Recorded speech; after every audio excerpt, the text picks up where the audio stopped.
Assalamualaikum students, welcome to Sir Syed Children's Academy Digital Lectures of Computer for Class 7 and I am your teacher Ms. Bisma. Students, I hope you all are fine and studying at home. This is our lecture number 3 for class 7 of chapter Communicating Through Email. In this lecture, we will do copy work of this chapter. Please make sure you have your computer books and computer copy with you. First, you have to make the title page of this chapter as shown on your screen. Then, on the next page, write down the subtopics, which is exercise A, B, and C, question answers, and exercise E3. Write down in your copy as shown on your screen. Students, after writing the subtopics, first you have to fill the exercise A, B, and C in your book of chapter Communicating Through Email. Then note down exercise A, B and C in your copy from your book. Student, सबसे पहले आपने exercise A, B and C book में fill करनी है. Answers आपको given है slide पर. Then आपने exercise A, B and C अपनी कॉपी में लिखनी है बुक में से देखकर. ठीक है. After completing the exercise A, B and C, write down the answers of the following questions from exercise D will be done in copy. The question number 1 is, what is mean by email? What are the advantages of email? And the answer is, email stands for electronic mail. It is called electronic mail because it is sent electronically through the internet instead of the post office. When we type a message on the computer and send it to another computer over the internet, we send email, or email is a system of sending digital messages over a network such as the internet. We can also email over other networks such as an intranet or an extranet. Advantages of email. Email is a great way to communicate with people around the world. It has numerous advantages over regular mail. We can send messages, documents, pictures and videos to anyone in the world through email. Email delivery is immediate unlike postal delivery which can take days और even weeks. Students, जैसे कि हमने previous lecture में discuss किया था कि email हमारे पास एक ऐसा प्लेटफॉर्म गिवन है जिसके थ्रू हम अपने मैसेजेस, डॉक्यूमेंट, पिक्चर्स दुनिया में दुनिया के किसी भी हिस्से में किसी भी पर्सन को ईज़िली सेंड कर सकते हैं. और इसके लिए हमें वेट भी नहीं करना होता बिकॉज फ़ौरन से विद इन अ सेकेंड हमारी ईमेल सेंड भी हो जाती है और हमें रिप्लाई भी रिसीव हो जाता है. और ईमेल सेंड करने के लिए हमें कोई एक्स्ट्रा मनी भी पे नहीं करनी होती because it is free of cost, और हमें वेट भी नहीं करना होता. इसी तरीके से हमारे पास ईमेल सेंड करने के बहुत सारे एडवांटेजेस हैं. ईमेल के थ्रू हम अपने मैसेजेस, डॉक्यूमेंट्स, पिक्चर्स, वीडियोस, किसी भी टाइप के लेटर्स वगैरह किसी भी अनदर पर्सन को ईज़िली सेंड भी कर सकते हैं और अपना रिप्लाई रिसीव भी कर सकते हैं. और इसके लिए हमें वेट भी नहीं करना होता और हमें कोई एक्स्ट्रा मनी भी नहीं पे करनी होती. तो अगर हम प्रीवियस टाइम में पोस्ट ऑफिस के थ्रू अपने लेटर्स और डॉक्यूमेंट सेंड करते थे, ये तो हमें फॉर डेज़ और इवन वीक्स के लिए वेट करना होता था. तो इसी के अपोजिट अगर हम ईमेल के थ्रू वो काम करेंगे तो हमारा काम जल्दी भी हो जाएगा और हमें कोई एक्स्ट्रा मनी भी पे नहीं करनी होगी. बट हमें एक चीज़ की फैसिलिटी हमारे पास अवेलेबल होनी चाहिए, वो है हमारे पास internet. Because email we can't send email without internet. Students, after copy down the answer of question number 1, copy question number 4 from your book, and the answer is, entering the subject helps the recipients know what the email is about even before reading it. Students, subject क्या होता है?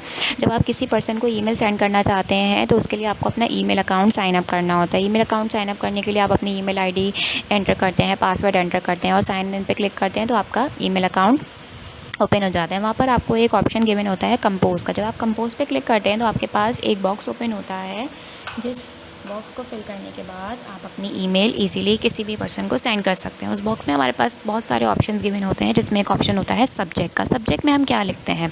Subject में हम लिखते हैं अपनी email का topic. Like अगर हम किसी को कोई डॉक्यूमेंट सेंड कर रहे हैं और उस डॉक्यूमेंट का जो भी नाम है XYZ, आप वो नाम सब्जेक्ट में लिख दें. लाइक अगर हम किसी को पेपर सेंड कर रहे हैं तो आप पेपर लिख दें, सब्जेक्ट मेंशन कर दें. टाइम टेबल सेंड कर रहे हैं तो टाइम टेबल लिख दें. किसी को पिक्चर्स सेंड कर रहे हैं तो इन पिक्चर्स का इवेंट बता दें. अगर आप वीडियो सेंड करें तो इस वीडियो का नाम बता दें. तो इस तरीके से सब्जेक्ट इससे आसानी क्या हो जाती है, जिस पर्सन को हम ईमेल सेंड करते हैं उसे ईमेल पढ़ने से पहले ही पता चल जाता है कि मेरे पास इस ईमेल में क्या चीज़ रिसीव हुई है। ठीक है, copy down the answer in your copy. After this, copy question number 6 from your book, and the answer is CC carbon copy. What is the difference between CC and BCC? CC carbon copy. CC stands for carbon copy because when people write messages on paper, they can use carbon copy to create a copy of the message. BCC blind carbon copy. BCC stands for blind carbon copy.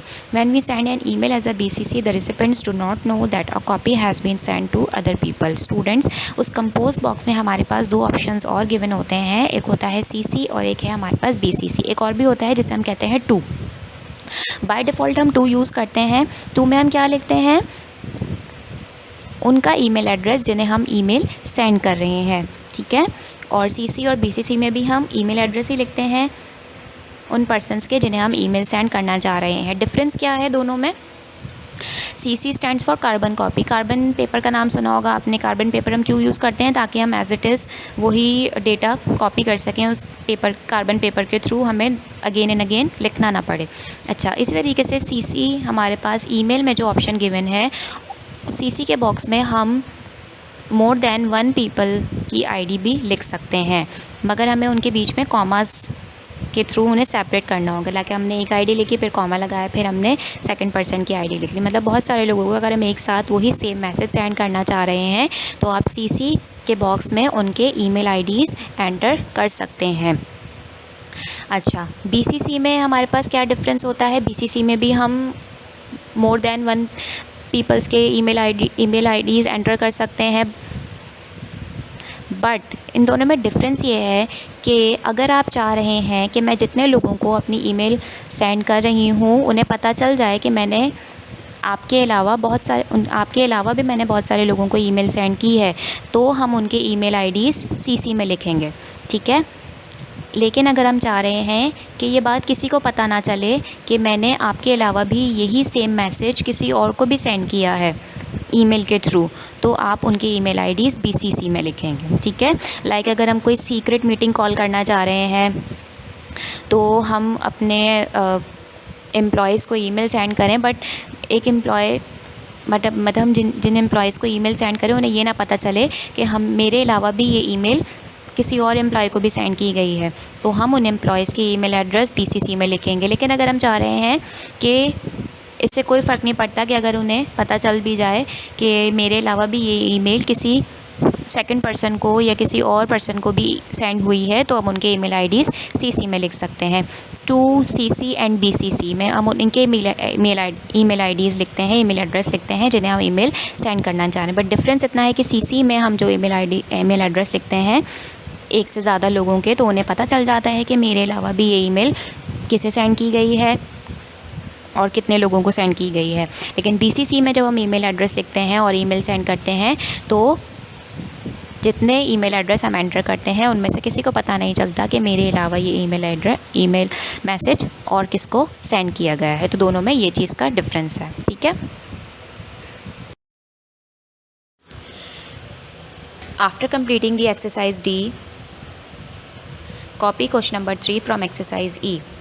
List some precautions to be taken when using email. Necessary precautions. It is important to take some precautions when using the internet and sending email. Number 1, it is important to keep your password to yourself, but you should share it with your parents. Number 2, open email message only from people you know. Number 3, do not mention personal details such as your phone number, home address, school address or bank account number in email messages. Number 4, always ask your parents before doing anything on the internet that involves making payments. Number 5, do not email pictures of yourself to strangers. Students,